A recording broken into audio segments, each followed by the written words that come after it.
Welcome back into the Fantasy Sanctuary for another Best Ball show, joined by Kyle Dvorchak of Rotoworld and NBC. It's his second trip into the Sanctuary. He was back here in January when we first got going. For anyone unfamiliar with Kyle, he grinds out Best Ball content, DFS content, all manners of fantasy write-ups for Rotoworld, as well as being part of the podcast with Denny and Pat, which is one of the driest humor podcasts out there and is very much right up my alley. But Kyle, I feel like I'm burying the lead a little bit here. Yesterday was a big day in America. There was a rake-free Pomeranian on Underdog. Were you partaking in that and maxing it out like a true sicko? No, so for a few reasons. One, I was living my life just a little bit, touching some of the grass. But more importantly, I didn't have that much money in my Underdog account, like a few $100s. And it was tied up all day in the hot dog eating contest props. It was like the night before. I had like $200, $300 in my account. I just don't leave that much money in my account. And I saw one of my friends, Makajeski, was like, "Oh, I've got these prop plays for the hot dog eating contest." And I was like, hell, this will be over by 12:30 tomorrow morning. Fire them all. And they refunded it too. Cause it's tough to say if I had losers or not. They would have been losers had it been scored on what actually happened. But the Nathan's hot dog eating contest supposedly got canceled because of inclement weather and then got uncanceled. But as soon as it got canceled, came through, Underdog refunded or, canceled everything, whatever. And then all of my stuff, or at least some of my stuff, my parlay would have lost. But to be fair, Joey Chestnut did not plan to be eating at 12:45. I don't know if what I made was a bad bet because you don't plan on them canceling then uncanceling. His stomach was probably doing something it wasn't supposed to from the time that it got canceled to the time they came back. So who's to say? It's definitely a real niche area of betting and sort of fantasy sports when we get into hot dog eating contests, but it feels very American anyway. And, it feels like I'll loosely try to segue from there into the idea that, with online sort of gambling and, all these kind of prop bets on virtually anything, Best Ball's also kind of increased exponentially in the last couple of years to a point where, there's over $35 million in prize funds out there a minute, and they can just release any kind of tournament and it's going to fill. Do you find that you're writing content about different topics a lot earlier in the off season at the minute than you have been in previous years? Yeah, even especially just doing the podcast stuff, because the content I've at least locked in some stuff I like doing every year, then I'm gonna keep doing again. Then the magazine we put out every year, I have to do part of, but the podcasting stuff, it's really eliminated the dead zone of content. There's still we're still kind of scraping the barrel at this time of year for content, but when there's nothing to do, just throw up a draft, just write a Best Ball article, whatever. There's just so many more options now that we have. Did we get when did Underdog release their first contest of the year? It was really early. The big board and Superflex were both out pre-draft, weren't they? They went for quite a while. There was decent prizes up top in them. For the peasants like me, feeding just off Draftkings over here in the UK, yeah, that was post-draft. But it's been relentless, hasn't it? Yeah, and Draftkings has really gotten in. I was really impressed with what they've done this year. Not only the product is better, still has its issues, but it's far better. And just the prize pools. They are treating it like it is a real part of their business plan. Maybe it's just customer acquisition for it's kind of what they probably want DFS to be. That's probably what Underdog wants to be, is they probably just want to be a sportsbook, right? But I'm fine if their customer acquisition is, like you said, 30 some million of contests sitting out there. Perfectly fine with me. It also worked to get me into the door to get my hot dog eating contest parlay. So we give and we take, and hopefully we take a little more than we give.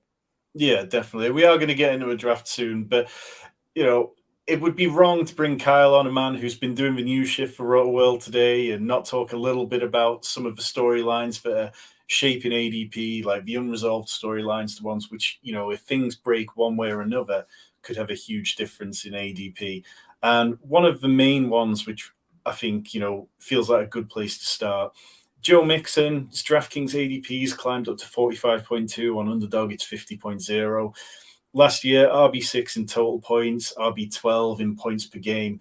It felt like it was possible even before the off-field troubles that Mixon could be a potential cap casualty, because I think if the Bengals move on from him, they could save $7 million. Do you feel like the Bengals are just going to accept that Mixon is probably their best bet this year, or do you feel like there's still a chance that he gets moved on?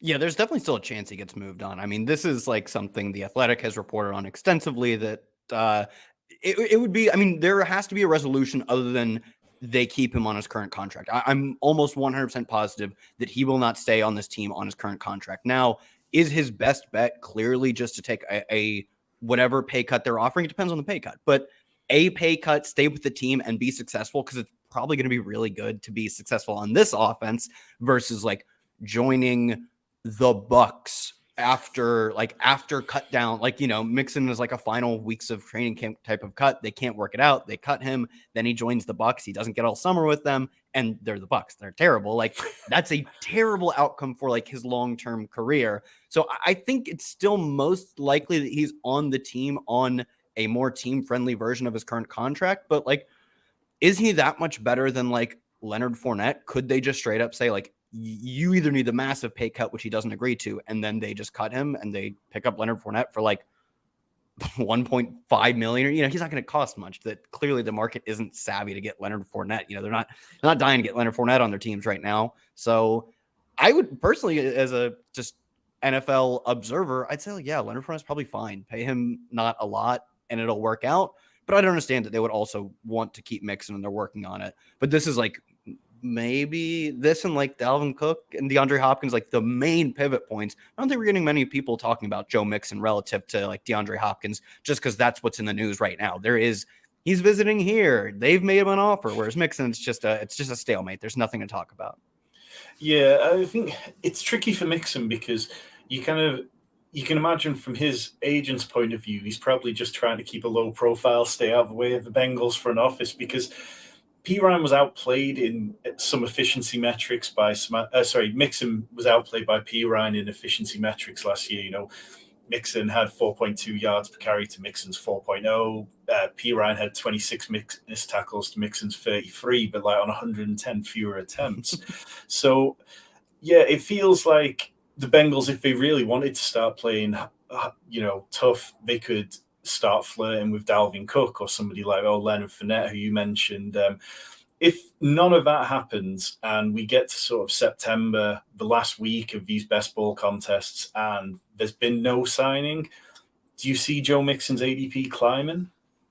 Yeah, I wonder if it would not climb enough, especially as we like continue to get closer and there's no movement. But like, I would guess, I don't know if it's true, but my inclination is that the closer we get, I guess in some sense has to be true. The closer we get to week one and he's not cut, the more likely he is on the roster. At some point, he becomes 100% likely to be on the roster. So I personally would think it does climb, but maybe not enough. Because as you know, he was RB6 in total points, RB12 in points per game. He's got an extremely high ceiling because this team is getting him into the red zone more than most other teams make it to the red zone. He also is fine at catching passes. Good might be a stretch, but with the backups they have right now, like he had a really strong opportunity profile last year, not elite, but pretty strong for where he's priced at right now. And they got rid of one of the biggest impediments, which was Samaje Perine taking up not all of the passing downs work, but a lot of the passing downs work. Most of Mixon's production was just coming from getting dump offs on first and second down. He wasn't taking the field for much third down stuff. And after him, they have like true only special teamers like Travion Williams and Chris Evans, and guys that like are hardly even that. Those guys got healthy scratch like back and forth last year. That's how low the team sort of values their contributions on a weekly basis. He would dominate this backfield. I just don't see any way he doesn't get more work if he's on the roster, which is the big caveat. Yeah, so we'll go from the kind of known quantity in Joe Mixon to two complete unknown quantities in the Packers tight end battle. Luke Musgrave, who drafters are drafting as the favorite for the tight end one. He's the only drafter with an ADP at the minute. Tucker Kraft, former basketballer, one of those kind of athletes that shone at points in high school. Do you have a strong feeling on this? Because we haven't really seen enough of Jordan Love to know whether he's going to lean on tight ends heavily. Musgrave, when he was selected in the draft, it felt like great draft capital because he was drafted in the mid-second round, fourth tight end off the board. But then the Packers double-dipped and added Tucker Kraft in round 3. And we've seen over the years, it's not always the first tight end off the board with a team who becomes the one who shines. Like the obvious one is Hayden Hurst and Mark Andrews when the Ravens took Hurst in round 1 and Mark Andrews in round 3. Do you have a particular lean or a good feel about any of this? Yeah, my lean and the market's lean is both on Luke Musgrave. I mean, he did spend more draft capital on him. He ran with the ones in like OTAs and mini camp. I think if the market was really pricing him as if he was like, I think he's obviously young, he's exciting, he has a really strong athletic profile. Production profile is not good, but his final college season, he only played 2 games, and it was 2 very incredible games. Like, you can, in your mind's eye, see a universe in which he comes out with a really strong production profile. I think if they were really sort of pricing all of that in and taking him as like a locked in, this guy's a good tight end 2 type, I would immediately be like, okay, no, we're too confident. We've reached a point where we're too confident. Tucker Craft, as you said, like third round draft capital, not that much different than second. It's like, who cares? I'll split hairs toward Luke Musgrave in that sense. But if we're doing more than splitting hairs, which wouldn't surprise me if that happens as soon as we get into training camp, I'll probably stop drafting Luke Musgrave. So I think right now is like the perfect time to take him when it's fairly likely that he's the team's top tight end, but people aren't drafting that way. Once we get a little more confirmation, I would be like, okay, I'm guessing at least the market will immediately snap to that confidence, which I'm mostly there already, I guess. I think it's a good one to keep an eye on because at the minute they're a team that you can easily backdoor stack, and it's like, you're looking at the draft board and it's like, what options do I have? Another player who you can definitely add at the minute in backdoor stacks is Brock Purdy. I've got here the ADP charting of Trey Lance's ADP just on a very steady incline from the day the draft's open, whilst Brock Purdy's just slowly inclined. And June 8th was the day where the two intersected, and ever since then, Brock Purdy's just been climbing. I mean, I'm a Trey Lance slappy. I've I drafted far too much over the last couple of years. How confident are you in Brock Purdy? I mean, his ADP's climbed to 162 on DraftKings, 174 on Underdog, which is up a good 20 spots or so even in the last couple of weeks. Do you feel like that Purdy deserves to be going even higher than this? Yeah, I mean, the drumbeat has been so steady since like the first day of the offseason. Very concerning. Don't know if he'll be ready. Like, oh, he's going to get Tommy John. Then he turns out he didn't quite get Tommy John. It's like some lesser, version of elbow surgery. And then the drumbeat ever since then has been very steady that he is more healthy than we're imagining. I'm still in no way guaranteeing he plays in week 1, but the day of the Super Bowl, I would have been very hesitant. Like, I really wouldn't have thought he was playing in week 1. Now I think I'd bet on him playing in week 1. It's close. It's really close.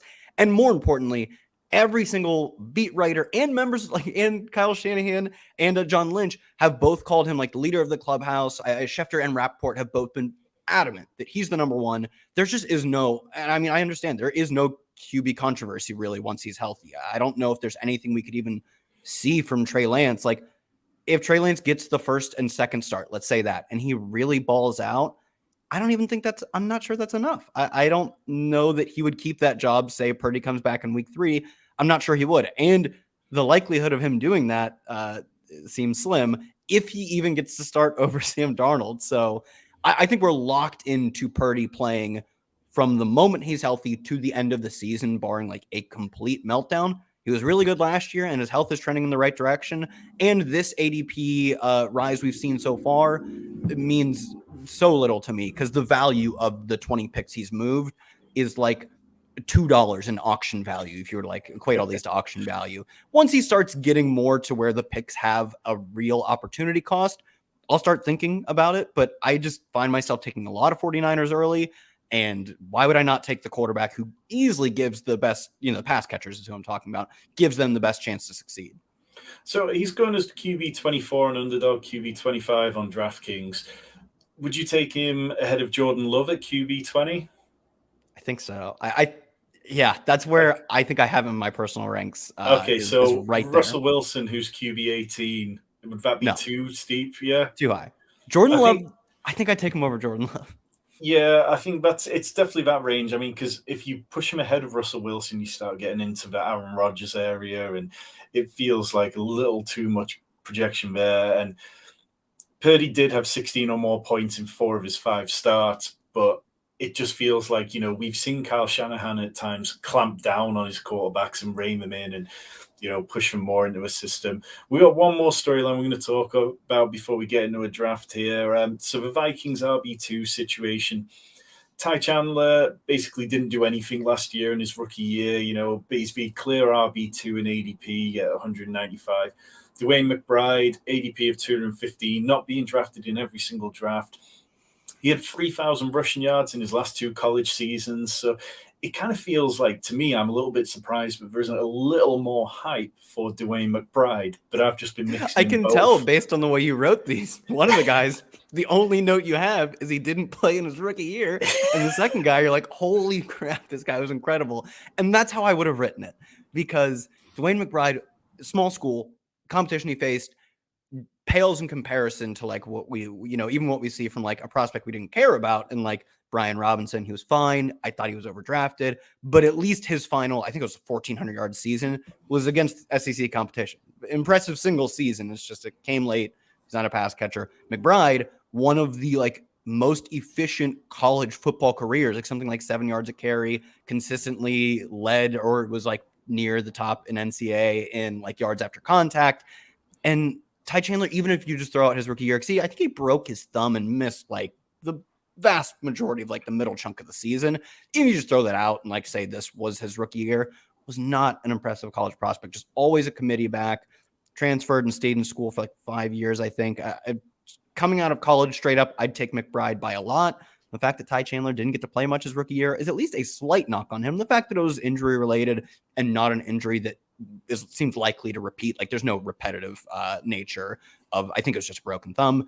But still, that's just like lost playing time that groups you into this large cohort of players who don't play their rookie year and don't play much after that. So I want to know more about this through training camp, but I'm treating it right now as like, I'm just going to take the guy who's likely to be better at running the football by a very large margin. Yeah, I think that's fair. I think it also wouldn't completely surprise me if we saw more of Kenny Nwangwu, who's kind of flashed on special teams at times and has that kind of explosiveness. And he's a good returner. Yeah, exactly. He's a good player and he's going to be active on game days. They're probably not going to have 4 running backs active total, so it wouldn't be surprising to see him mix in. But yeah, I don't think either of these are players who I'm going to draft an awful lot of. We will jump into a draft in a minute. Kyle, have you been playing a lot on DraftKings Millie Maker, or are you taken by any of our other contests? I've been mostly playing the $10 Millie Maker. I have one really bad 5x5 team. And a bunch of the 44s too. Basically, those are the 3 contests that they run satellites to, and I'm in a lot of those satellites, so I've played all of those. Cool. If you're in the chat and waiting to jump in, let's go now. Yeah, because you are a bit of a multi-sport fiend, aren't you? When it comes to DFS, you play an awful lot of different contests and stuff. Do you find it ever takes a bit of an adjustment, kind of moving between different scoring and mindsets for those? A little bit. I do think so. I think the biggest thing is just the final 2 roster spots. And like you can a lot of times get like usable starting weeks at the onesie positions on DraftKings with like the dead last pick. Like I saw like Desmond Ridder go undrafted in a 20-round draft like yesterday or something. Not that that's likely, but like there will be like a starting quarterback, like a Baker Mayfield. People never want to draft Hunter Henry or whatever. And like that's just a starting tight end. Getting to fill out your roster with just like back end, gonna play a bunch of snaps, I can take 3 of them at a onesie position is definitely like the calculus of that roster spot when it's a 20th round, like true nobody might not make the roster running back, Ronald Jones or whatever, versus like Desmond Ridder, Ryan Tannehill goes so late. That's, I think, the biggest mindset shift I have to make switching between the sites is how to use those final roster spots. And to me, it's like, I really think you should be like pushing your chips in on these onesie type of guys. Yeah, that makes plenty of sense. If you were here finding us for the first time tonight, thank you for checking us out. We have an awful lot going on at the site at the minute. We've got Scott Fishbowl video that went up yesterday. Rich's got loads of Dynasty content coming out in the next week. And of course, best ball streams will be going weekly.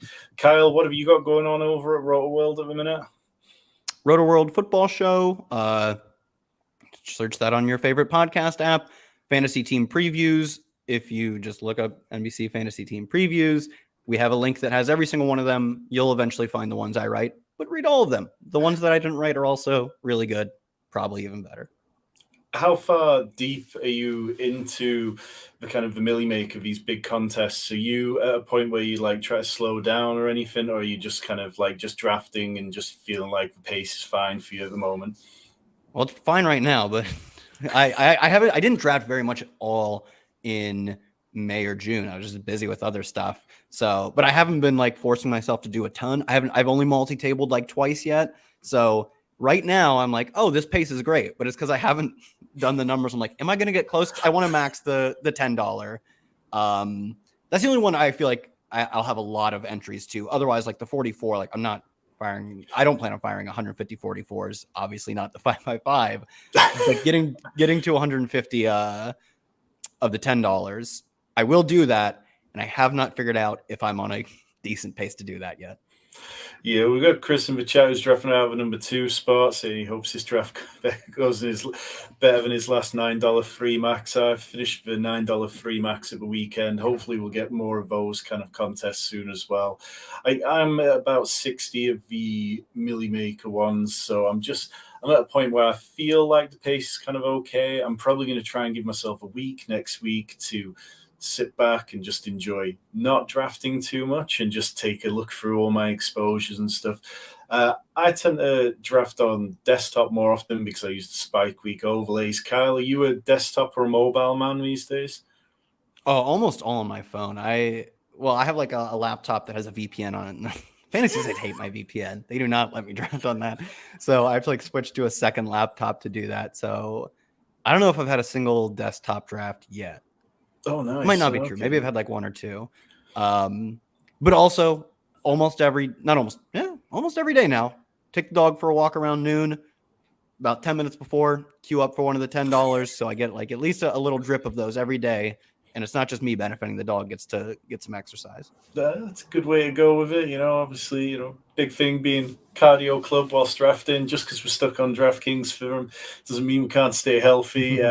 So we're picking from the 10th spot. Is there a particular sort of area of the draft you've been enjoying, or do you just feel like, when you really draft an awful lot of drafts, you just enjoy certain aspects of different areas of the board? It is like you'll get like the same, like you'll get a top 3 pick or whatever, 4 or 5 drafts in a row. And like the first one or two, you're like, this is nice. And then after the next 2, you're like, I've done the same. Like I have to like think about avoiding the same sort of 4-man start or whatever, like something like that. 7. I think 7 is the best spot. I think I have a tier of 6 players that are all reasonable. Like you could make an argument for them as the 101 as the top 4 receivers, McCaffrey and Kelsey. I have my own favorite for the 101. Obviously, it's Justin Jefferson, but they're all very good tier 1 picks to me.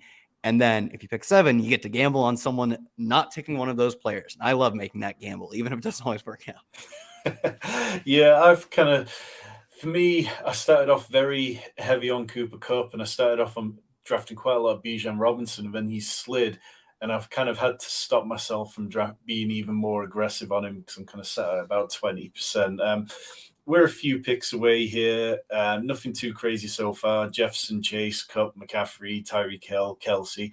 I have seen Tyreek Hill slip a little bit in a couple of drafts. Maybe it's because of issues off the field that he got himself into last week. But generally, this feels pretty normal. We're a couple of picks away. A.J. Brown, Bijan Robinson, CeeDee Lamb, Amon-Ra St. Brown. Any of those like the clear lean for you, Kyle?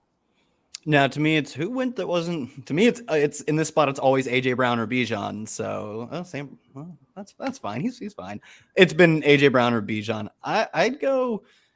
Oh, I don't really care. It doesn't. That's your draft. Well, let's go AJ Brown because it started off quite a wide receiver heavy draft with even Amon-Ra going ahead of us. So it feels, you don't really need to make your mind up on how your structure is going to be till about round 3. But if this ends up being quite wide receiver heavy for 2 or 3 rounds, then I probably feel a little bit better knowing we've got AJ Brown. Is our pick in the second round too early to go with Jalen Hurts? Have you been stacking the elite quarterbacks in this kind of like natural ADP bit? I haven't been doing as much. I think the DraftKings drafters are going way too heavy on the early quarterbacks. Though it doesn't matter, apparently. Yeah. I would just go Garrett Wilson here. I've taken so much Garrett Wilson. Love it. I mean, I still like try and force myself to do it every now and then, but I definitely am stacking Jalen Hurts with AJ Brown at a far lower clip just on my AJ Brown teams than the field is. Like, I think just taking these quarterbacks this high, I just think is wrong. Like, I'm just not doing it nearly as often as the field. I'd much rather just keep loading up on like elite flex plays and trying to make up the quarterback scoring elsewhere. Yeah, it was something that when the drafts opened, I felt confident that by mid-July we'd see the quarterbacks start to really drop, and it's kind of happening a bit on Underdog, but over here on DraftKings, you see Travis Kelce is just propping up Mahomes, and I would say the vast majority of drafts you tend to see either Kelce being stacked with Mahomes or AJ Brown being stacked with Jalen Hurts. Occasionally, Josh Allen seems to be the one who's sliding a bit more. And I kind of feel like I need some exposure to those high pass stacks, but at the same time, you look at the kind of tier of quarterbacks, whether it's Justin Fields, Lamar Jackson, and Justin Herbert, and that feels like the kind of range where I feel more comfortable taking a quarterback, really. Yeah, I have a sick amount of Lamar, and I got to get more Herbert too. I wasn't like super excited to be drafting him. I think mostly because I could get Lamar where I wanted him, but like there's a very real world where like Herbert in a one season sample can equal Mahomes or Allen, like in the sort of, especially Mahomes and like the pure elite passing production with maybe still a little bit of like scramble equity. Like I don't think he'll do that every year, obviously, but do I think like it can happen over a one season sample, especially with a new offensive coordinator, a first round receiver added to the mix? Like, yeah, so I got to get more Herbert. I have a ton of Lamar. And like you said, that's like the pocket of like in any single season, those guys can easily outscore, like easily as in like it can happen. It can't happen with Jared Goff. It can't happen with Geno Smith. It just will not happen. They'll never be the QB1. Lamar has been the QB1. I think he has the most fantasy points in a season by a quarterback ever. So like he can do it. I can even see Justin Herbert doing it. Justin Fields could do it. He's maybe already the best rushing quarterback ever. Like was very close to getting that honor last year. So those guys, I think even if obviously they have a lower probability of being the QB1 overall, I'm much better like the 2v2 you get when you don't spend a second round pick on quarterback. So yeah, like you said, I got to force myself to do the Hurts or the Mahomes thing because naturally it's just something I will not land on my own. Yeah, I mean, Justin Fields, he didn't even really start rushing until about 4 or 5 games into the season. They had a mini bye. They had a Thursday game, and Eberflus, or maybe it was the OC, talked about this. They used that mini bye to like change up the offense. They started running more RPO, more play action, and way, way more designed runs. He just weren't using him as a rusher. His was all scramble production to start the year. And then they really changed up the offense, and the offense got better, both in passing and rushing EPA. It worked. It didn't make them great or even that good, but it made them better, and it made him a fantasy beast. So I think there's like potential for him to like rush for 1,300 yards or something. Like he was not that far off last year. So of course there is. So we're a couple picks away. Obviously we've gone wide receiver to start the draft. We've got Breece Hall, Lamar Jackson, Calvin Ridley, Deebo Samuel, Jahmyr Gibbs, and then Joe Burrow, Travis Etienne, sort of at the top of the ADP. Anybody you're feeling particularly strongly for here? We already lost Mark Andrews, I assume. I love when someone lets you get Andrews, Lamar Jackson this late. To me, it'd be Breece or Lamar. That's those two is almost like a tier break after that for me. So do you want Breece even though we've got Garrett Wilson? Does that bother you? I do that all the time. I love that.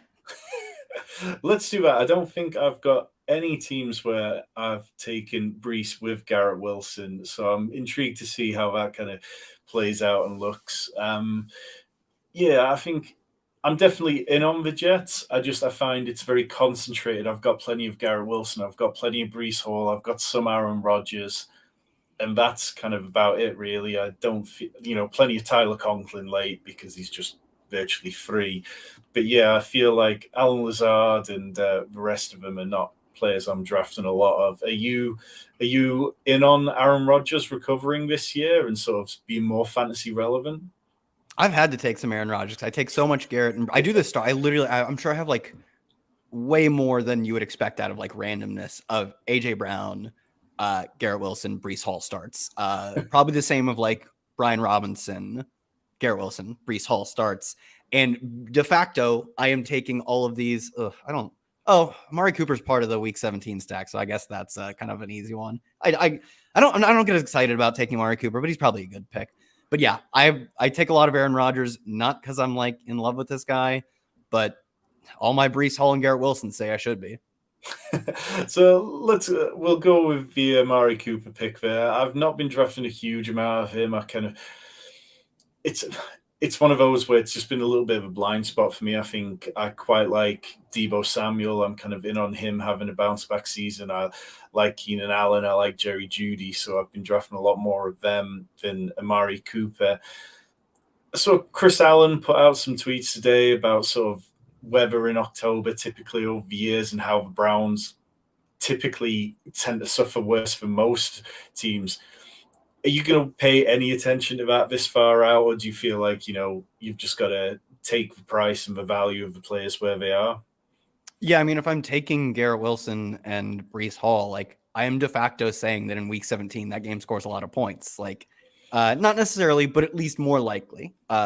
So yeah, it's not great that like somehow every single year the Browns have the worst possible games in football 3 times over. But at least like in week 17, I am saying that game is probably scoring a lot of points. Maybe it's just a route. The Jets just route the Browns 45-10, and that's possible. But more likely, what my thesis of taking these 2 Jets players, very expensive Jets players, is that it's a good scoring game. So maybe I end up not making it there because Amari Cooper plays in like a stadium that's out in the middle of Lake Erie.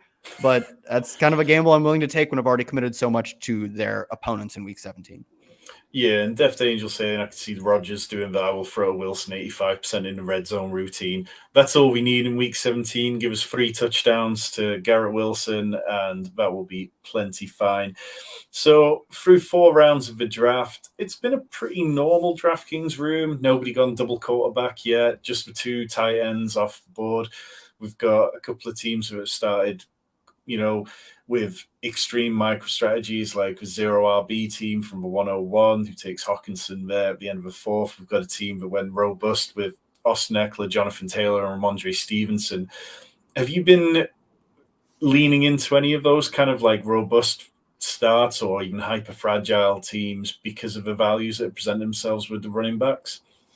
Yeah, I will actually want to get more of these hyper fragile teams, especially because like Ramon, like this is I don't typically take Austin Eckler, but like the getting Ramondre like an RB1 last year with way less competition for touches. Jonathan Taylor went into the season last year as a good bet to be the RB1. Like it wasn't my bet, it was CMC, but like I totally understood the Taylor argument.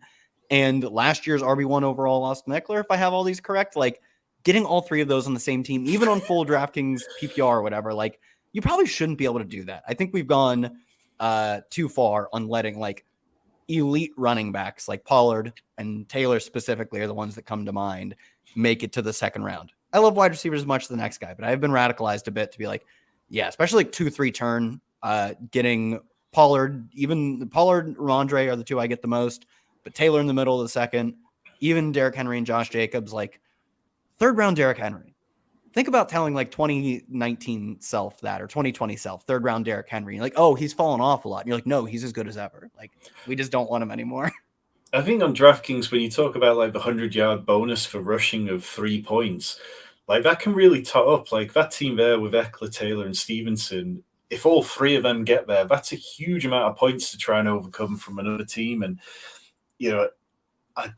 I think it's something I need to be a little bit better at doing. I've been trying to get into the mindset of positive thoughts about running backs ahead of the Scott Fishbowl this year because the scoring favors them so well. And we talked about it last night on the stream. If you are in the Scott Fishbowl, you can check that out. We are 2 picks away here, Kyle. We have Breece Hall, AJ Brown, Garrett Wilson, and Amari Cooper. How do you feel? Anything standing out to you? This is a good team. I like this team. I am disappointed we don't have any more weirdos in the draft. Like, you love to see a guy who just like who gets like Brian Robinson in the 3rd round. Let's see. I would go George Kittle here. Another one where we're getting like really strong discounts on very potentially elite tight ends. Who would you go here? I've been quite outspoken about not taking George Kittle, but I'm gonna let's do it because I feel like this team isn't one which I've drafted. I've not drafted a lot of Amari Cooper. I've not drafted a lot of Breece Hall and Garrett Wilson. I've drafted none of it, and I've got 2% exposure to George Kittle. I find my argument against Kittle is that when he wasn't scoring touchdowns last year, he was really doing very little. He scored six touchdowns against the Cardinals and the Seahawks, who were both teams that, when you were writing matchup columns, they were just gimmies for tight ends every week. So I'm a little worried about it. But back end of the 5th round, it's probably a price I need to get on board with. We are back up here. Justin Herbert, Trevor Lawrence, DeAndre Swift, Miles Sanders, Tyler Lockett, Kadarius Toney, Michael Pittman, Mike Evans, Jackson Smith and Jigba, down to Kyle Pitts. Anybody you want to go with? I don't have a strong preference here. I'd go another receiver probably, like Lockett or let's go Tyler Lockett. I quite like Tyler Lockett, and I've been taking more JSN than Tyler Lockett, and I probably need to balance that a little bit. Do you have a particular lean on the Seahawks wide receivers as a group? When we talked back in January, looking at last year's ADP, we talked about how Tyler Lockett was perennially undervalued and people like drafting DK Metcalf because he's a monster of a man, whereas Tyler Lockett looks a little bit closer to how most humans look. Yeah, I still feel that way. And I even more so feel that way about I take both a lot of Tyler Lockett and JSN. I have 30 or 40 drafts done, and I don't know if I have one DK Metcalf team. The split between them, you go watch the old episode. I won't do the whole spiel. If you're listening to this, watching it, go find the other episode I was on. I'll do the whole DK Metcalf is big and people like the big dude spiel. But I think Tyler Lockett outscored him in half of the past 4 years, maybe in 3 of the past 4 years. Their air yard share and target share is constantly just neck and neck with each other. And yet one goes in the 3rd and one goes in the 6th. And I'm going to do the same with JSN. Until we see DK Metcalf be a 30% target share guy, I'm going to assume it's a relatively flat distribution between him and Lockett, and then another step down to JSN, but it's not enough to crowd JSN out. So I take way more Lockett and JSN, both of whom I take way more than 1 out of 12 or whatever. Yeah, I think I'm set 20% on JSN, and I just think it's kind of people are projecting a lot to say that, okay, DK Metcalf's going to be the wide receiver who stays on the field, that it could be Lockett who JSN eats into. But I'm not sure I see that way. I think Geno Smith's excellent at targeting certain areas of the field, and I'm never really felt like targeting DK Metcalf was one of his particular strengths. So I'm kind of happy to gamble on the more volume receivers, particularly on this full PPR. And I know that over on Underdog, JSN goes higher, and I might pause with that. But over here, yeah, you can definitely get him at a nice sort of price. So yeah, coming to the end of the 6th, and there goes JSN to Chris, who's drafting out of the 2 slot, who's got Jamar Chase, T. Higgins, Derrick Henry, DeAndre Hopkins, Drake London, Jackson Smith, and Jigba. It's a very nice team. Week after week, we do these drafts, and Chris is nearly always in them, and I always end up liking his teams. Clever man, clearly. Okay, so in terms of things with Rotoworld, when do you feel like things are going to start getting crazy on the blurb side? Do you feel like you've got another good 2 weeks or so of complete quiet period, or is it really going to start ramping up a little before then with all the camp stories to watch out for? I mean, my writing will, but the actual blurbs, I doubt it. I think training camp starts the last week of July. And if I remember correctly, 2 teams show up a week earlier because they play the Hall of Fame game. I still think they still play the Hall of Fame game, right? I don't know. Yeah. But I really there's not much going to happen between there. We'll probably get resolution on DeAndre Hopkins. Maybe Joe Mixon resolution as well, but those will be one-off instances. So I think the first day of training camp immediately is going to be a terrible amount of work, but fun stuff to sift through at least. Yeah, okay, we are 1 pick away. Gabe Davis, Rashad White, Jahan Dotson, Deshaun Watson, who would go with Amari Cooper, David Montgomery, Brandon Cooks, Evan Ingram, down to Kamara, Quentin Johnston. What do you think? Do you feel like you want to go with Deshaun Watson here for that stack and play on correlation, or do you want to take Jahan Dotson or another wide receiver? I would probably take Jahan Dotson and Rashad White, but I'm fine with Deshaun Watson too. I haven't taken a ton of him, but he's a player with a really, really wide range of outcomes. So let's try pushing him around the corner because both the teams after us have quarterbacks. Let's take. Nice. I was going to say we should have looked. You looked better than me. Yeah. I was literally about to say that. I was like, we should know if they have quarterbacks already, and you did. And thank the Lord that DraftKings finally decided that it was time to build a draft board, because For those of us on stream, it is a lifesaver. But yeah, I feel fairly confident in a normal draft. If this draft had been a bit wild and we'd seen a lot of teams taking 2 quarterbacks already, I probably wouldn't have pushed Watson around there. There's still a chance this team on the end could go Watson and Njoku or something, but they take Rashad White and Alvin Kamara, 1 pick away. Feels pretty good that we're going to have skirted around this one. Let's see. Yeah, Sean Watson makes it back. Auto pick. Let's do it. Yep. This is a very underdog draft, too. We got the Kelsey team gets a Mahomes double. The team at the 1 hole gets 3, and I assume eventually Kirk Cousins. So a Kirk Cousins triple. The DJ Moore team got Justin Fields or vice versa. I think there might be one more I'm missing, too. No, that's about it. It's probably all the major ones. But to get teams that have, like, siloed themselves so perfectly into their stacks, as opposed to, like, my experience really has been that these DraftKings drafters are still like, Joe Burrow's on the board. I know I don't have a single Bengal and don't plan on taking one, but why not? Like, that has still been my experience, which I'm fine with. Like, my opponents making suboptimal decisions in the long run will be good for me, even if in the micro, like, that specific one hurts me. Yeah, definitely. You get uncomfortable. You get comfortable being uncomfortable and you start to learn the draft board more and start to be like, okay, well, I know I've got these avenues to ways to find backdoor stacks, and I'll just take all the points from that player's stack and it'll be okay. One thing with the Jets, it seems, like about a week ago, there were some rumors that they were going to be confirmed for Hard Knocks, but we still don't know, and training camp opens up in a couple more weeks. Do you think that this could be like the death of Hard Knocks? Because that must have been a TV program that you must have blurbed about a few times over the years. It gave us plenty of good when it gave us good stuff, at least. I think, thank God, I never had to blur about Hard Knocks because it was always on Sunday. Was it always on Sundays? When does it air? Well, you get it. You get it about 4 days before we do here in the UK, so we don't get it till like everything's been played out on Twitter in terms of clips and stuff by the time we finally can watch it. Yeah, I think it's never been on at a, like, they don't air the show whenever I've been blurbing, just coincidentally, because like, I don't know. I guess maybe that's a good way to spend your night, is like, I'll just watch TV and then blurb about the TV, kind of. So maybe actually would be kind of fun to do. I've never had to do it. I've never watched a ton of Hard Knocks. I grew up in like the Northeast Ohio, so we watched every single episode of the Browns one. Other than that, I've only ever experienced it through Twitter clips. I think if we hadn't gotten the Jets, like, everyone is kind of in consensus that Hard Knocks is petering. Like, they've played all the storylines out, and they'll still play some of them out. I'm assuming in this scenario we are getting the Jets. Maybe we don't, but it seems like still probably that way. Aaron Rodgers in New York on this young team that is, like, with the coaching staff probably really needing success this year. They're on the hot seat, I'd say. That should be good Hard Knocks. That should be good Hard Knocks content. And then next year it probably goes back to being the same retread stuff, but I have optimism that this is a good season. Crazy in the way that, like, the best Bachelor or Bachelorette seasons are absurd, but that's why they're the good ones. Definitely, I think there'd be a lot of good storylines.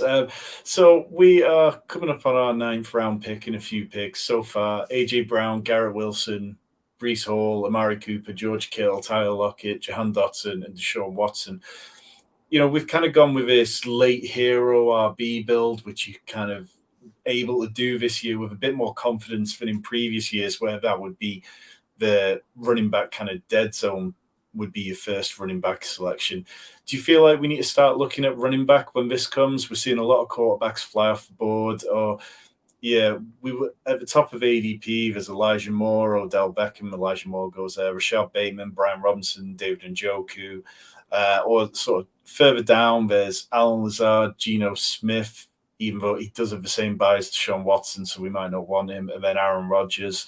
What are you thinking we do as we're 1 pick away?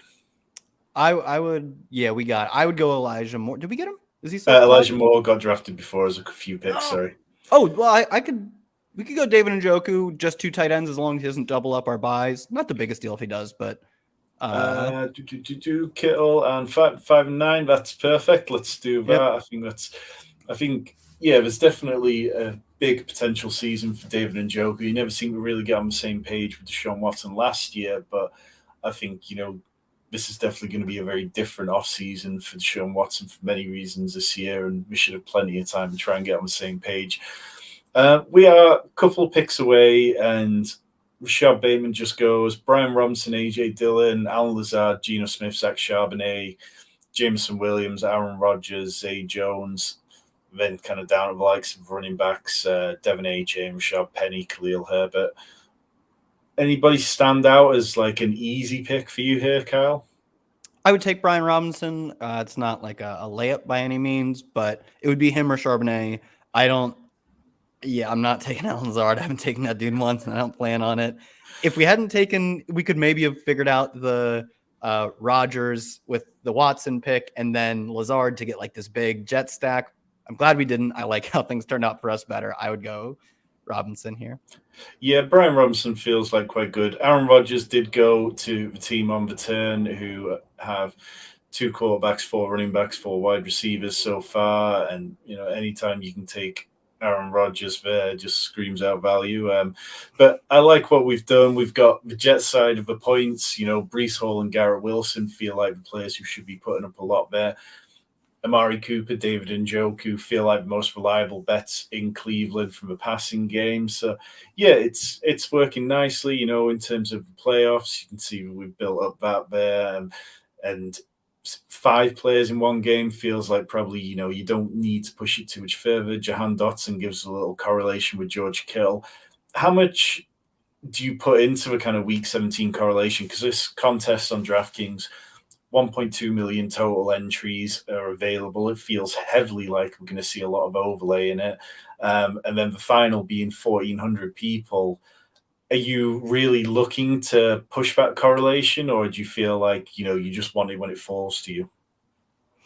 I'm probably not reaching tremendously for it. Like, I still think what I'm probably valuing most is just getting ADP value, especially on DraftKings, where I assume there's more ADP value on DraftKings with people, I think, making more suboptimal decisions.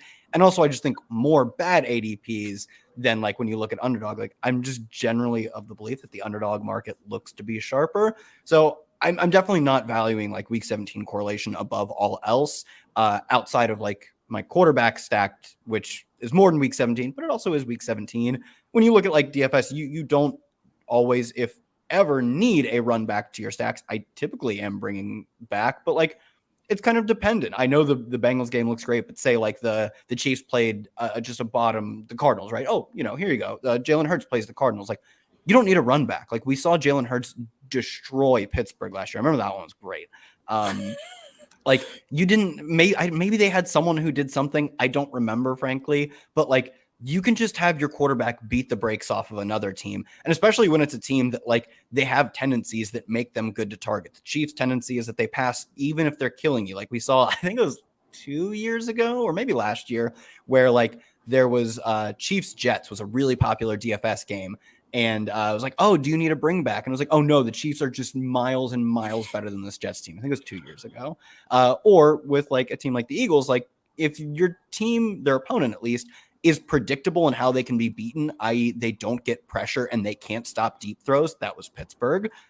Jalen Hurts doesn't need Najee Harris to score 2 touchdowns in that game. He's going to be fine.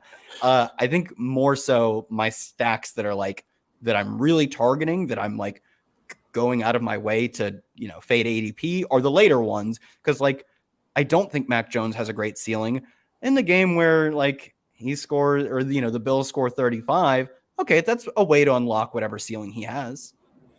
Yeah, I think that's completely fair. I think it's sometimes easy to kind of chase those as tiebreakers, and before you know it, you've broken a lot of ties on stuff like that. When you can be finding values elsewhere in the draft board and finding, if you're always looking to the week 17 stuff, I think that you end up with a lot of teams that look very similar. So I'm definitely trying to be mindful of it to an extent and mixing it in here, and some drafts paying very little attention to it and sometimes paying more attention to it.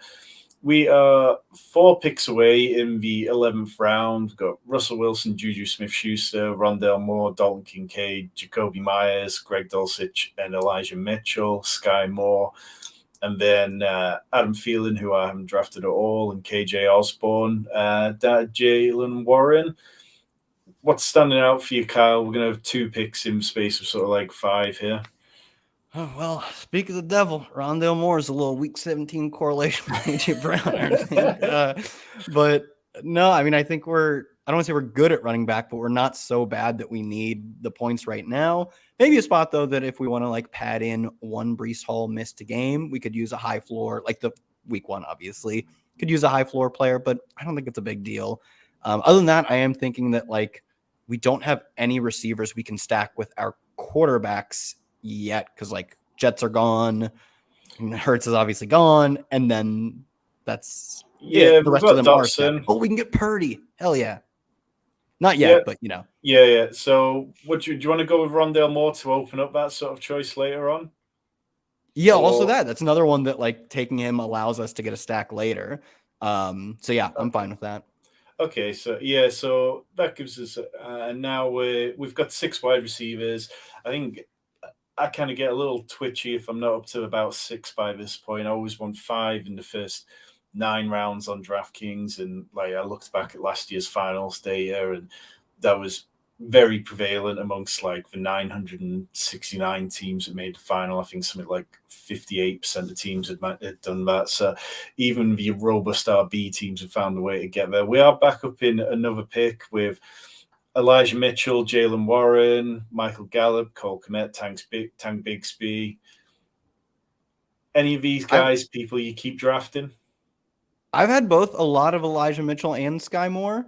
If you want to split the tie between them two, we keep loading up on our 49ers, or we could take the Chiefs wide receiver 1.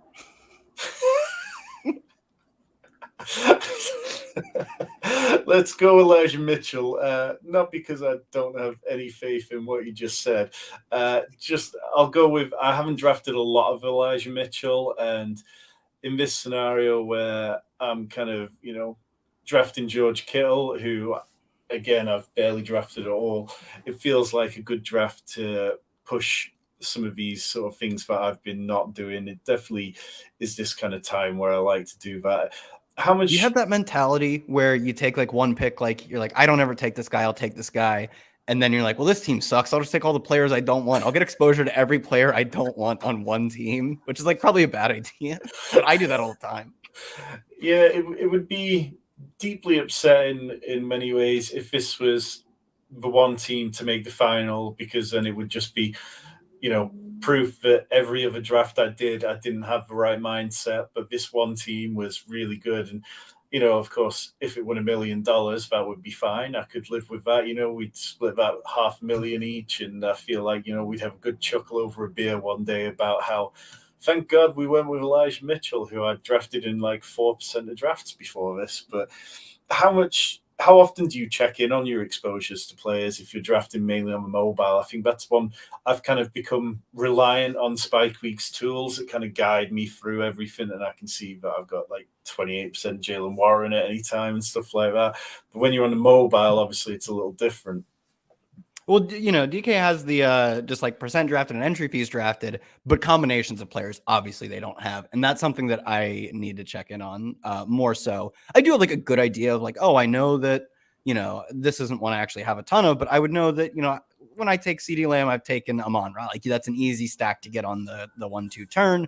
But like moving into the later rounds, you could tell me I coincidentally or maybe some form of intention got a lot of Rondale Moore and Elijah Mitchell on the same team. I would have no clue, but that's something you should want to know, because like in the example of you drafting all of the players you don't want on the same team, like that's not smart, because it like you said, it assumes you're wrong about everything in 149 other drafts, where like you can be right about a lot of your stuff, but you're wrong about George Kittle. Like we're all going to be wrong about something, but you don't want to make it so all of your wrong bets are in one place. Like make the bets you think are correct, but mix in some of the I'm wrong here, I want some exposure to George Kittle alongside the other bets you like, which kind of ties into the idea of like, I need to know, or I should do a better job knowing how I'm mixing in the players I am the combinations of them. Yeah, I've been forcing myself to. So I've added all these additional percentages here on Spike Week's overlay, which then these numbers tell me how often I've drafted a player with my QB1, RB1, tight end 1, and wide receiver 1.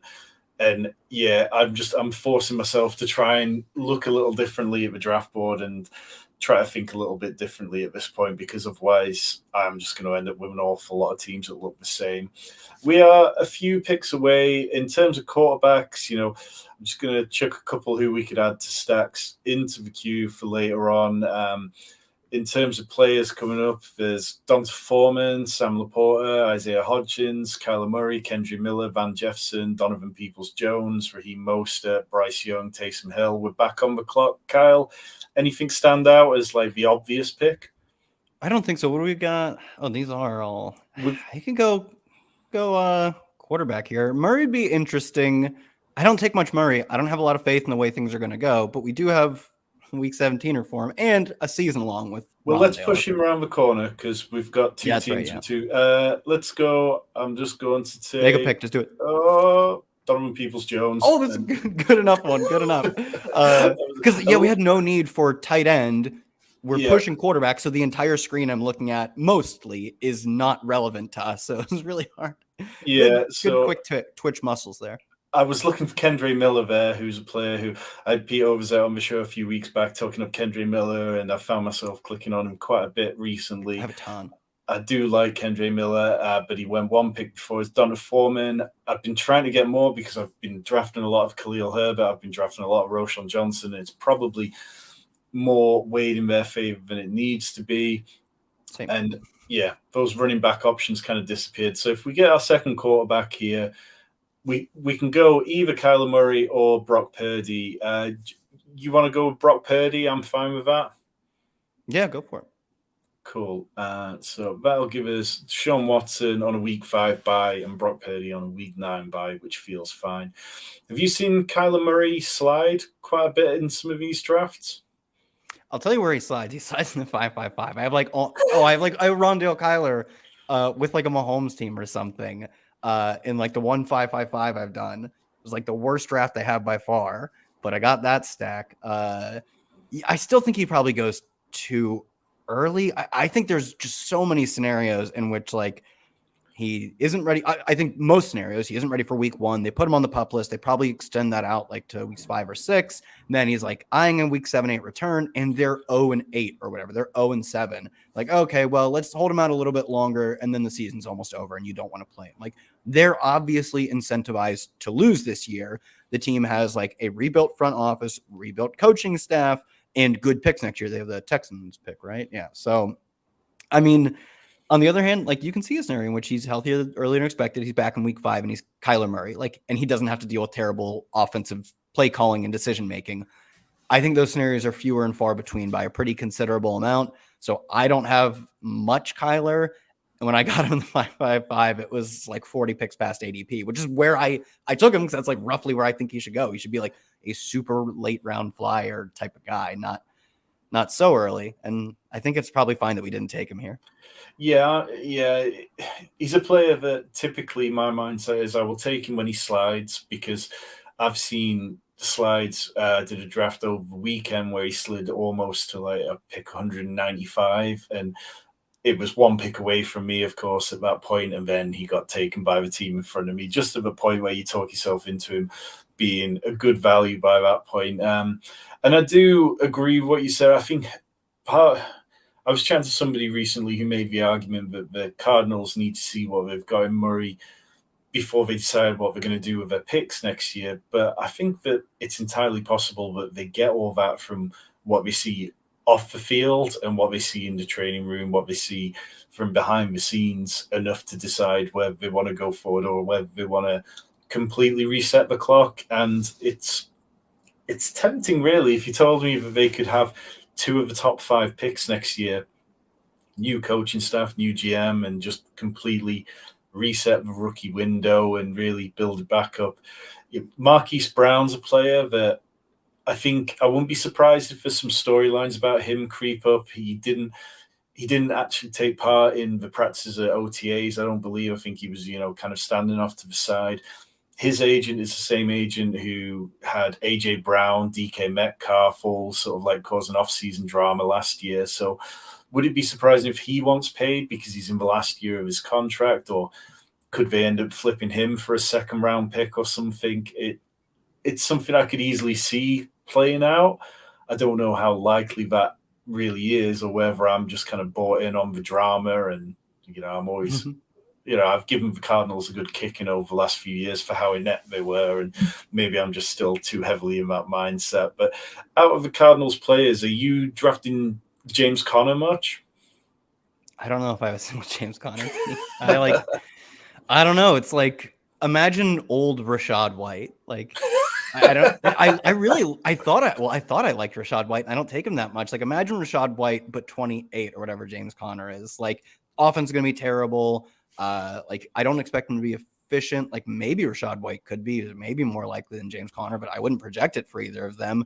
Like, few red zone trips, negative game script all of his life. Like, so Rondale for me is who it's been a ton of. And there are a few things about Kyler that you said that I thought were really smart. The one thing was like, don't they need to see what they have in Kyler? No, because like you said, like Kyler's like, he was the best deep ball passer in 2021. He's one of the best runners, and the injury he suffered is not something that should affect him long term. It's really probably astute that, like, as long as the organization is bought in on him, which, like, the one that signed him, like the staff and the unit that signed him to this contract, like somehow signed him to a contract they weren't bought in on because they added the study clause. But like, as long as they don't feel that's a need, there are no physical questions to me. And I think to most people with Kyler, like in the right circumstances, he should thrive. And contractually, I don't have any clue how they could get out of his contract this coming off season, even if they have the 101 and Caleb Williams is like throwing for 6,000 yards and 55 touchdowns. Like, I don't even know how they would manage it, because they're eating, like $80 million in dead cap. Someone have to trade for him, and it just seems unlikely.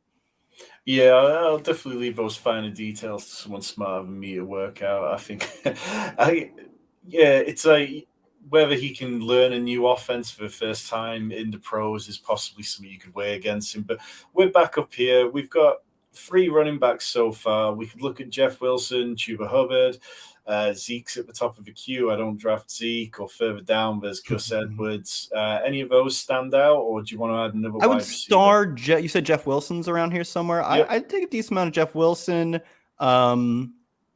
This is definitely a 3 quarterback team for me, so it's something I'd look into. We could maybe like swing Mac Jones on the next turn, or even push it later.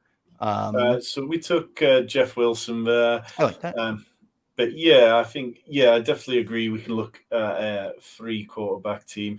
Do you want to take Mac Jones with the next pick and then see what we can, whether we want to look at Devontae Parker later on if he comes back around to pair with Mac Jones, or do you want to push this and look at some of the less pretty options, should we say? I would go Mac Jones, and Devontae Parker's ADP is like 210 or something. It's on the rise, so like you expect it in a week to be higher than that, but that's what I would do. That'd be my call. Devontae Parker at 203. There's a reasonable chance we get him back to as our next pick right at 202. So if he sits at ADP, we'll be all right. We are through 16 rounds, and we have AJ Brown, Garrett Wilson, Breece Hall, Amari Cooper, George Kittle, Tyler Lockett, Jahan Dotson, Deshaun Watson, David Njoku, Brian Robinson, not Bijan Robinson in the 10th round, Rondale Moore, Elijah Mitchell, Donovan Peoples-Jones, Brock Purdy, Jeff Wilson, and Mac Jones. In terms of Week 17 correlation, we've got all the Jets and Cleveland players. We've got San Francisco at Washington, which could easily be a game where we might not need the run backs on it, but I like the value we got on those Washington players. And then we have AJ Brown correlated with Rondale Moore for another Week 17 game. How are you feeling about the team, Kyle? This is a good team. This is a very me team, especially because like I want to be taking the sexy Joe Burrow double stacks and get Mahomes, Kelsey, and all of that. But like it's mostly what we talked about, the elite quarterbacks. I just don't find myself taking the elite quarterbacks that much, and then because the players I did take aren't correlated with the unavailable now elite quarterbacks, I'm going to have a lot of San Francisco, Washington, and I'll have really good one-offs. Like we have 2 players in Arizona, Philly, and if Rondale Moore scores 0 points, it's probably fine. We likely don't need him. It'll help, but we likely don't need him. We're like, I'm fine running the top 4 rounds as just like straight up one-offs. Like, oh, what if, like in this weird scenario, Justin Jefferson and Devonta Smith score a bunch of points. They're not correlated, but like, what if these two great players score points? Like, I'm not bothered by being pretty unstacked through like 4 or 5 rounds and then really working to get it in the later half of the draft.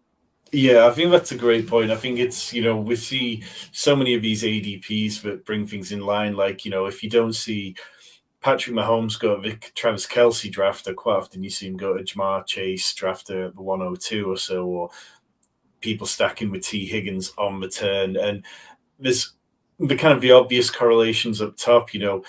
If Saquon Barkley ever slips as far as Cooper Kupp, it's an auto smash because those teams play each other in week 17. But definitely getting a little different with your early round picks, I think, could pay off. So seeing Jimmy Garoppolo, kind of like that last starting quarterback who feels particularly okay, go off the board, followed by Robert Woods, Isaiah Likely. Isaiah Likely seems to be picking up a decent bit of steam. I'm kind of like hesitant to talk about him as a Ravens fan because I always get a little carried away with my guys. But have you been drafting much Isaiah Likely? Yeah, I have a lot of Isaiah Likely because on DraftKings you get a lot of these uncoordinated dudes, and I'm fine taking Lamar unstacked as far as Mark Andrews, and then I'm working on it later. I'm like, well, I only got Bateman. It's really not going to be the most correlation. Like, I can still afford to throw another Raven in here, and we saw last year that like Likely looks like a pretty good bet to step up into not Mark Andrews, but a large role. And I think he's really good. Whereas, like, I don't think that of Hayden Hurst. I don't think that of Juwan Johnson. I don't think that of Dawson Knox. Like, I think he's probably one of the more talented and underrated of the tight ends in this range. It's just far more you're hoping on spike weeks because you're getting nothing else in between. For Hayden Hurst, it's like the opposite. I don't know how many spike weeks we'll see, but like, he could be a PPR scam type of guy. Yep, we are back up, and Devontae Parker did make it to us. Should we take him? God. Yeah, I would go to Devontae Parker here. Yeah. Okay, so we have a 3-4-8-2 build. I mean, eight wide receivers feels like a minimum for me on DraftKings with 20 spots. I think something like 80% of the teams in the final last year had 8 or more wide receivers, so it's always that's the earliest that I'm ever thinking that I'm done with it. We'll be 2 picks away. We do only have 4 running backs. We've got 3 quarterbacks now. We said we're probably content with a 2 tight end build with having Kittle and David Njoku. Does running back just feel like the obvious spot we should be looking at for our last couple of picks? Yeah, you're probably still going to one more receiver. I think I've gone a few 7 receiver teams where I legitimately go like the 0 RB. This is what Sean, our Lord and Savior Siegel, planned. I'll go like 7 on those teams, but for the most part, yeah, it's like 8 to 9 at least. I'd go Fournette here. He's fine. He's a perfectly fine player. Yeah, I mean, we could have taken Ty Chandler, who we talked about earlier, who had a fantastic rookie season, but I think Leonard Fournette feels like a slightly easier pick. And I do think he, closing line value is a hot topic this offseason. He's just a lock for closing line value. There's almost no scenario. Like, he's going to sign to be, like, at worst, like an RB2 type. And when you look at the running backs that go in this range, like, if Chase Brown gets cut or is healthy scratched every single game, I am in no way surprised. Like, that's just part of being a late round rookie. But Fournette is almost certainly going to sign. And as soon as he does, he's going to be slotted in, understandably, to, at worst, the RB2 spot on a depth chart. And that's far more than, like, even you look at the Chicago backfield, all of them are going ahead of Fournette. Fournette will eventually be ahead of them on a depth chart somewhere. Or one of them, he'll be ahead of Foreman or Roschon or something. Yeah, I think the role which Lenny hoped for probably isn't really out there. The same way we're seeing with like Dalvin Cook, Zeke Elliott, there's so many of these guys at a similar point in their career who are out there that teams don't need to be desperately going to try and sign them, so they can take their time and, touch wood. None of the star running backs or running backs who we're really heavy on get injured during training camp, but it wouldn't be surprising to see one of those. They do happen more often than we'd like during training camp when things ramp up. And at that point, if Leonard Fournette signs with a team, yeah, I can easily see him volume. I mean, even someone like the Rams, if the Rams just decided they wanted a little more volume there, I would have way more faith in Leonard Fournette returning value than Cam Akers. I feel like I've got a bit of a mental block on Cam Akers this offseason, though. Yeah. I was gonna say, Javonte Williams, he's not ready for week 1. He's pup list. He's coming in week 5, hopefully. Leonard Fournette immediately goes in as like an RB1 starter, like a potential RB1 if that offense is good for a few weeks. Like that is more usable weeks than you're likely to get by a pretty considerable margin out of anyone taken ahead of him in like 3 rounds range. Like, Ty Chandler, Cordell Patterson, even like our Jeff Wilson. I'd probably guess we get more usable weeks out of Fournette. Wilson's probably just like has a higher upside, but like Jerome Ford, like everyone's slotting him in to be this backup, like the team's clear backup running back. When I couldn't tell you a single thing about what he did last year. Like obviously he had like Kareem Hunt in front of him, but they scaled Kareem Hunt's work back, had no interest in playing him, have no interest in re-signing him. And that's the guy that he couldn't beat out last year. Like that's a concern. Yeah, definitely. I mean, I've taken a reasonable amount of Jerome Ford just because of the opportunity, but I mean, we've definitely done this with backup running backs in the past. I mean, the one poster boy a few years back was Tyson Williams, where all of a sudden I couldn't remember his name. He's the one, man.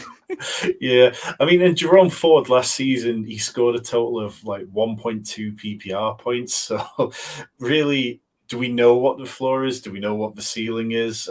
We are 2 picks away here. We have a 3-5-8-2. So I feel like, we could go wide receiver here. We could go running back. Running back is Pierre Strong, Clyde Edwards-Helaire, Juice Vaughn, Michael Carter, Banneker, Zamir White, Dewayne McBride, Zach Evans. Starting to get to the territory where you really have to scroll down quite a bit. Chase Edmonds, Kenny Nwangwu. Wide receiver, Josh Downs, Allen Robinson, Tank Dell, Cedric Wilson, Justin Ross, Nelson Aguilar, Tyler Scott. Yeah, I think I would go receiver here because I like Tank Dell. He seems fine. I'd be fine with like Josh Downs also, less so Allen Robinson. But there are like 3 receivers I think are like good bets to be on rosters, and they could go as we go to pick here. Whereas I'm fine with you like 8 running backs still available here that like, sure, they can do it. Why not? Yeah, let's go Tank Dell. I'll break the tie towards him slightly because I just have slightly less of him than Josh Downs. I've been taking a reasonable amount of Anthony Richardson and just pushing a last round pick on sort of like a deep threat wide receiver feels fine. I'm kind of okay with that. We have one more pick to make, and running back, if that's where we're going to go with it, for a 3-6-9-2 build.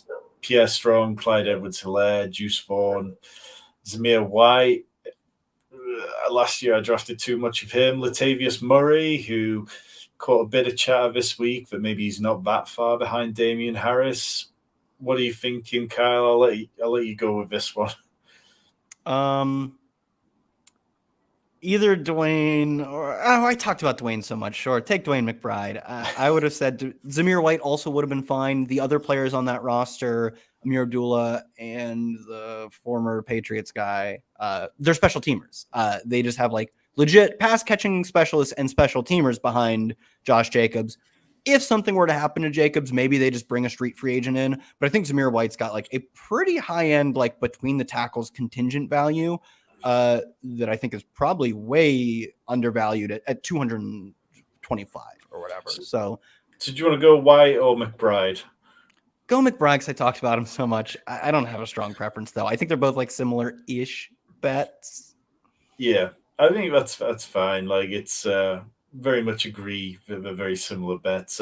So we round that out with 3-6-9-2. AJ Brown, Garrett Wilson, Breece Hall, Amari Cooper, George Kittle, Tyler Lockett, Jahan Dotson, Deshaun Watson, David Njoku, Brian Robinson, Rondale Moore, Elijah Mitchell, Donovan Peoples-Jones, Brock Purdy, Jeff Wilson, Mac Jones, Devontae Parker, Leonard Fournette, Tank Dell, Dewayne McBride. In terms of the teams, we had the Cleveland stack of Watson, Cooper, DPJ, David Njoku, Purdy with Elijah Mitchell and George Kittle, the New England one of Mac Jones, Devontae Parker, plenty of kind of correlations, plenty of playoff correlations as well. So it feels like a well-built team. It's a team that I wouldn't have built normally by myself. Like I said, I didn't have any Garrett Wilson and Breece Hall combos. So I like that. I like the fact that it feels like how we built around George Kittle as a team, which I like, which I haven't done a lot of. How are you feeling about his team, Kyle?